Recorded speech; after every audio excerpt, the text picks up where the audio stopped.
I certainly am looking forward to flying on a ship named the Unreliable. I'll just head upstairs and claim a room. By verity, by strength. What are we contemplating today?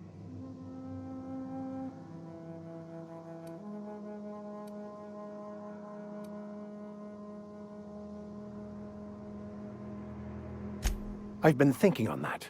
There's a former infamous philosopher scholar who fled Terra 2 some years ago. He's an expert on Bakonu. He's also who told me of the journal's presence in Emerald Vale. If anyone in this colony could translate that book, it would be him. That's a good question. We should start on the Groundbreaker. It's where I'd go if I wanted to get off Terra 2. Great place to pick up a ride to Hephaestus, Scylla, even Monarch. All I need is access to a data cartridge from the security terminal. Their easily hackable system keeps a registry of all crew manifests for both arrivals and departures.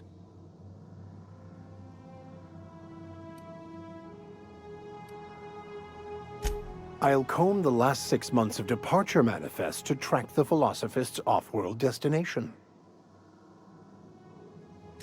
Thank you, Captain.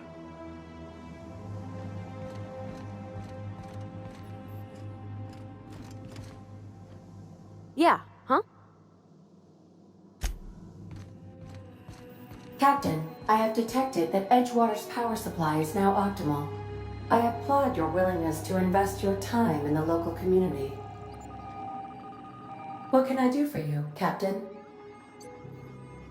Do you know how to install a power regulator? Outstanding, Captain. Your aptitude for engineering will prove invaluable in the event of another catastrophic engine failure. Our engine room is located behind you, across the cargo bay, up the ladders.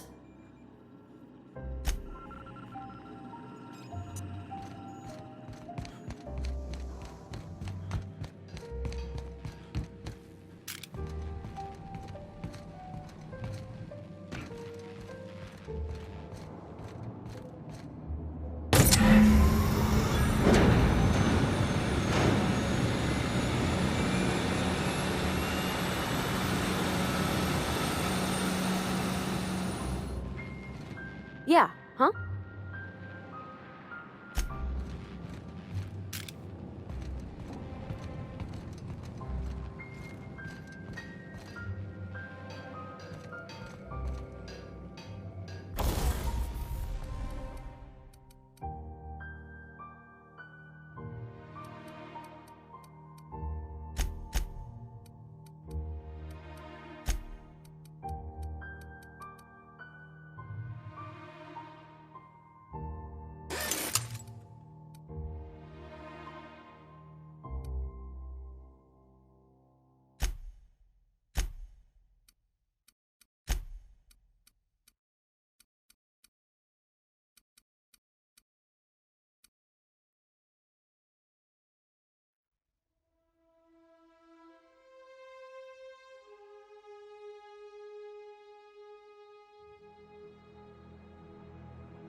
What can I do for you, Captain? All systems are operating within acceptable parameters. I am prepared to bring the Unreliable into low-altitude orbit. This should prove an adequate test of our flight capabilities.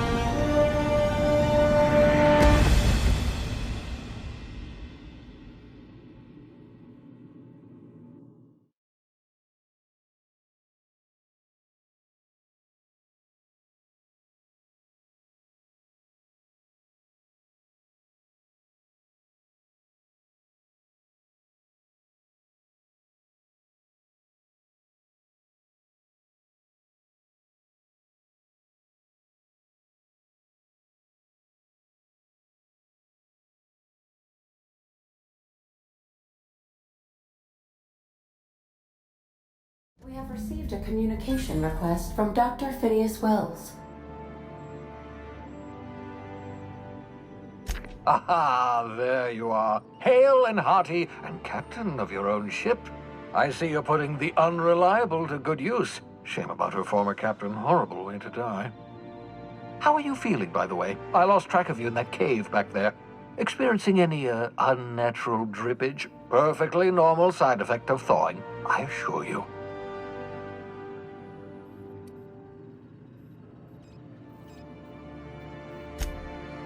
Oh, that, yes, that's probably permanent. I wouldn't worry about it, though. I'm sure you're fine. What you saw in Emerald Vale is happening all across the colony. Food shortages, lack of supplies, and basic necessities. We're dying. The chairman, the minister, and all their lackeys on the board are to blame. The Hope has some of the brightest minds Earth ever sent us. If we can revive the Hope's colonists, they can help us undo the board's mistakes. They can help us set things right. You need to get to Stellar Bay on Monarch. I have contacts there. They'll help me, help us, find the chemicals to revive your fellow colonists. Gladys Culkelly, lovely woman, runs a cozy little black marketing outfit on the Groundbreaker. She can get you a nav key to land on Stellar Bay.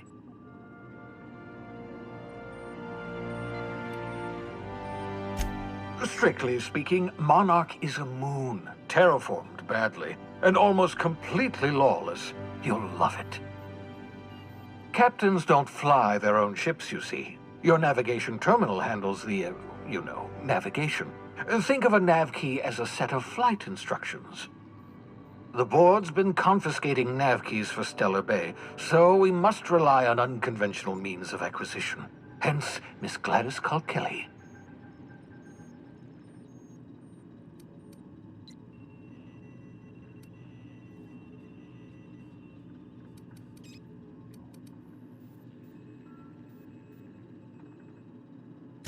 In theory, I suppose you could land your ship in Cascadia, and in theory, I suppose you might survive the experience. Cascadia is utterly seething with dangerous, highly aggressive creatures, more than capable of tearing you limb from limb.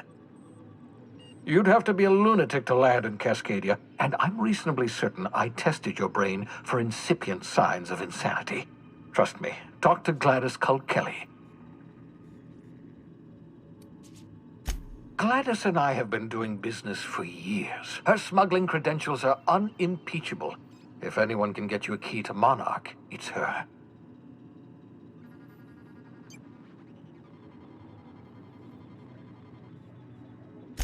Excellent. I'll send her a wireless. Let her know you're coming.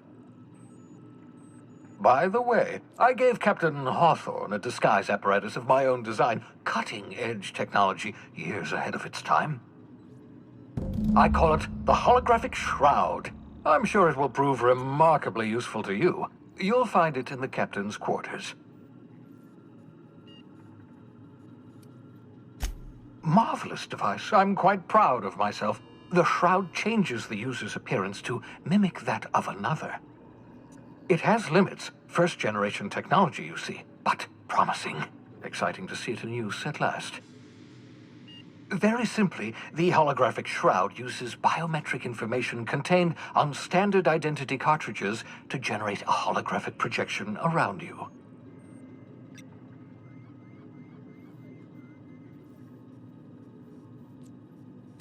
Excellent. I'll contact you once you've found a way to get to Stellar Bay. If you have any questions, come see me in my lab. And remember, don't trust the board.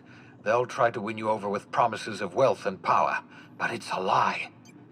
The board's only interested in filling their own pockets. If we don't put a stop to them, they're going to run this colony to the ground. Transmission ended. If you are ready to depart, please select a destination on your navigation terminal.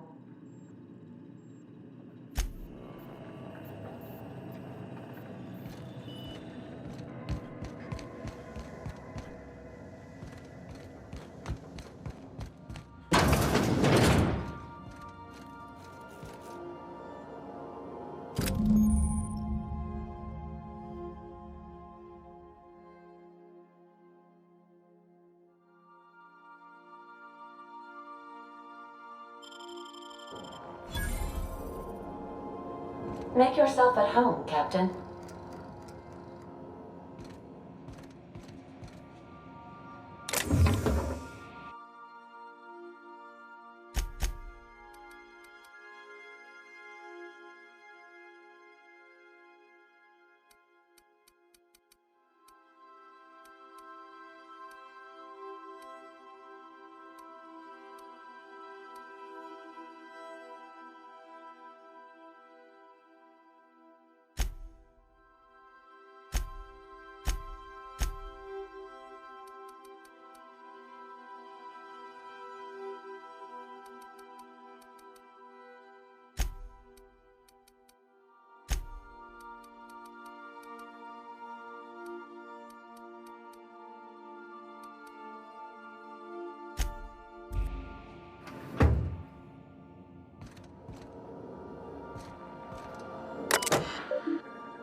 I could spend hours reflecting on the secret workings of the universe. Little else in this colony offers such a relaxing pastime. So, tell me what's on your mind. I excel at confessional listening. Nothing too out of the ordinary. Just your run-of-the-mill vicar with a violently enthusiastic disposition. That's what my parents called it. I grew up in a pit of a town much like Edgewater. I was destined to be a laborer like my parents, but I was infected early with a need to solve the equation. My passion didn't sit well with them.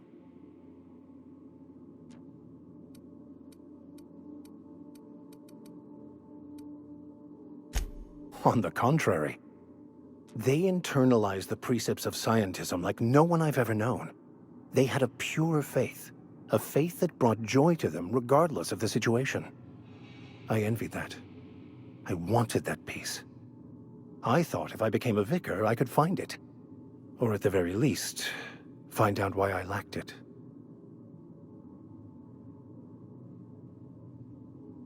They thought I was fighting the plan, should have accepted my lot. Some people pursue the clergy for power, prestige, but that was not me. The simple version is this. The force which we call the Grand Architect created the universal equation that underlies and defines everything in the universe. Everything flows from the equation, or in layman's terms, the grand plan. Is the Grand Architect a consciousness? A natural force? Did it create the equation on purpose? The answers to these questions don't really matter. The equation, the plan, is all that matters. Contentment is found by accepting one's role in the plan.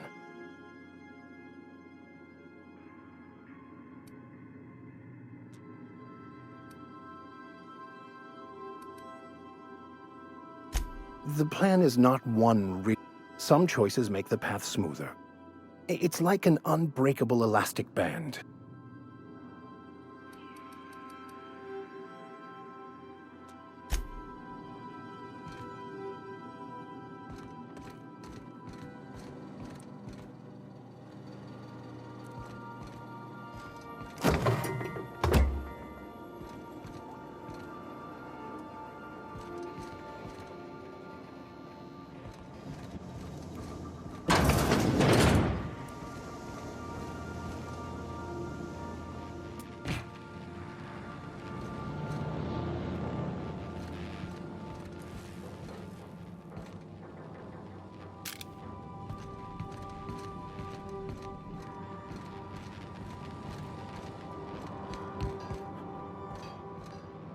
Yeah, so this is my hidey spot now. I was looking for a place that was quiet.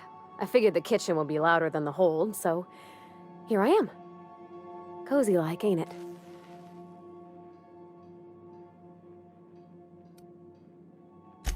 That's in pretty good shape considering how hard Mr. Hawthorne ran it.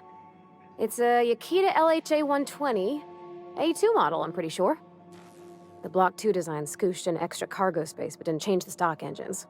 Probably a touch underpowered, huh? Accurate in all particulars. I conclude you are Edgewater's board-certified mechanic.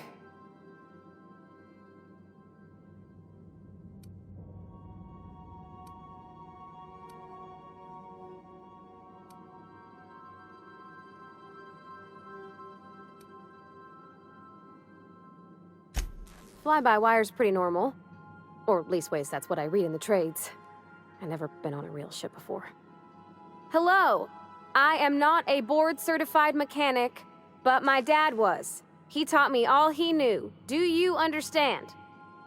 Speech recognition is one of the many skills I have been programmed to simulate. You're not simulating it, you're doing it! I asked a question and you answered it. I am gratified you consider this facsimile convincing.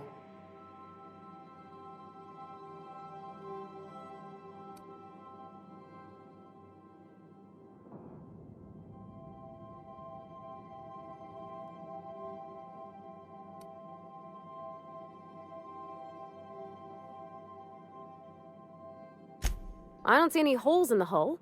I'll take a good squint at her, make sure everything's tip-top. But I think we're cooking with plasma torches. You can do that, you know. My dad taught me how to make grilled cheese sandwiches with a plasma torch.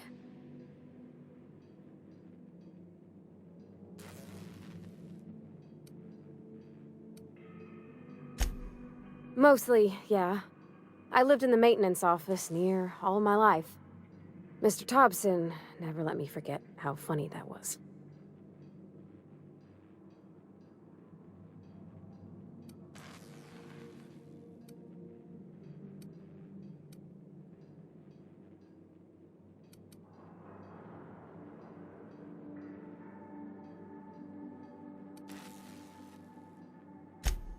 I'm not exactly a model employee. Not like you wanted. The kind that stays quiet and gets the right work done in the right order every day. It's not normal for anyone to do as their parents. You take a vocational test. That decides your schooling and your career. When I tested out for maintenance, everyone figured it was on account of my dad. They were real unhappy with us. Well, I'm good at making things work the way they ought. Not so much at doing such to somebody else's schedule. There's times I'm working deep in the guts of a loader, getting it all running perfect. Then I look up to see it's tomorrow, and I've blown another deadline. Anyhow, I was happy to get back home. I didn't care much for schooling.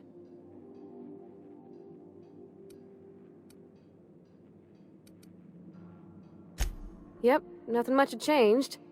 Everything was a little grayer, a little dirtier. Dad met me at the shuttle and gave me a big ol' hug. I noticed straight away that he was moving slower and stiffer.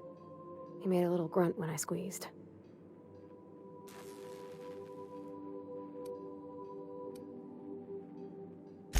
About a year. I tried to do more of the work so he could rest. His heart gave him pains. Dad never said that he loved me, you know? I knew on account of him showing it.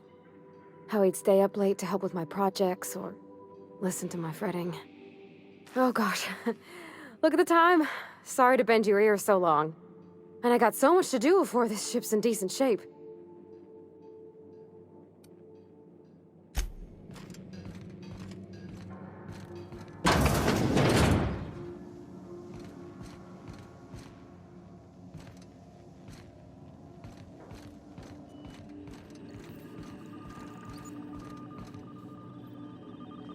Welcome back, Captain. How can I be of assistance?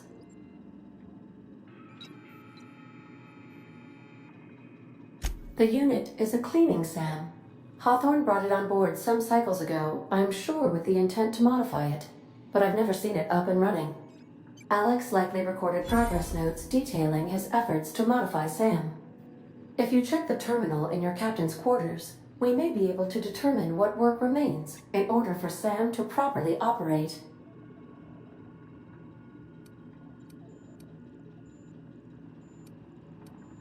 I have lots of minutes. Many minutes. Unlimited minutes, perhaps. Providing an adequate power source, I can function indefinitely.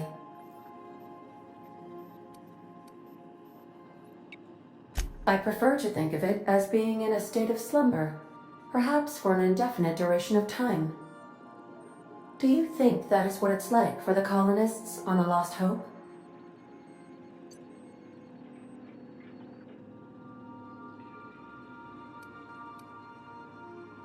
When I simulate myself in such a scenario, I do not find it to be desirable.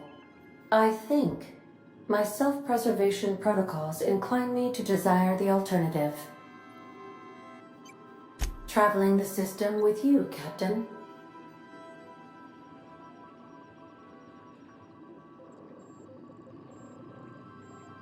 Do you know what it feels like when the ship undergoes an unexpected power surge?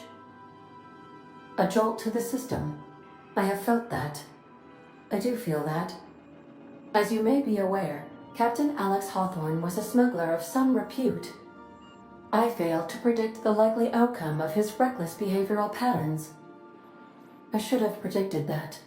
In our travels together, Alex liked to pass time by, as he called it, tinkering to improve my design.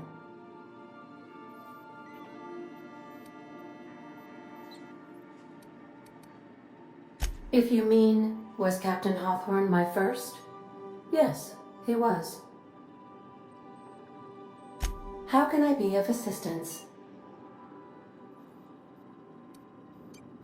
Certainly, Captain. What would you like to hear?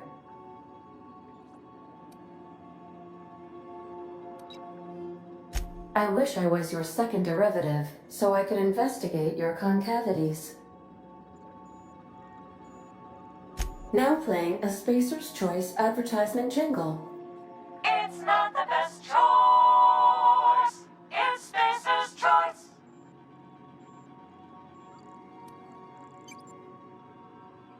My pleasure, Captain. As you wish, Captain. I must comply with all direct orders. See you soon, Captain.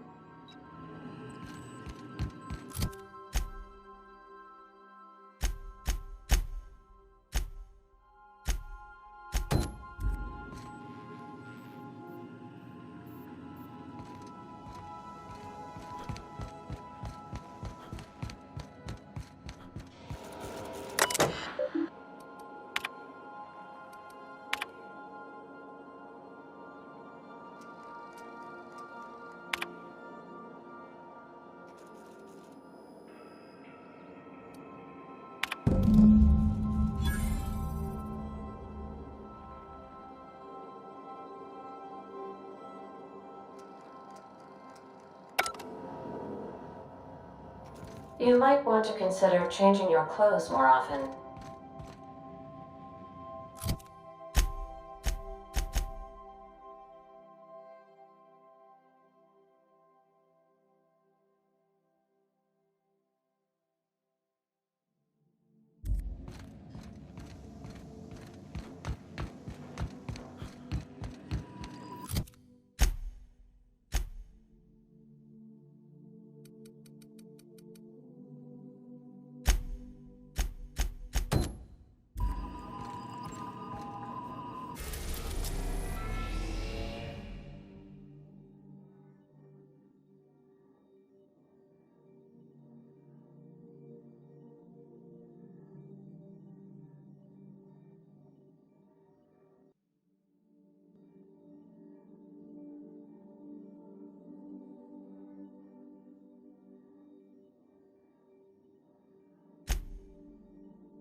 The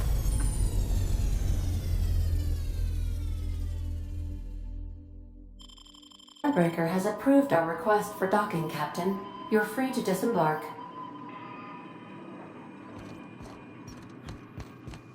Can we talk?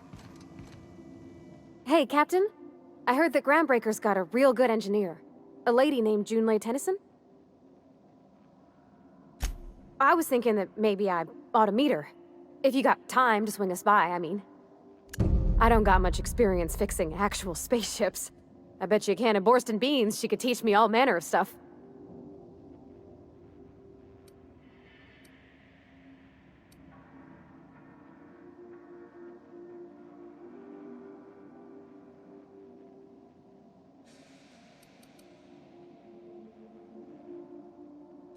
Thanks, Captain.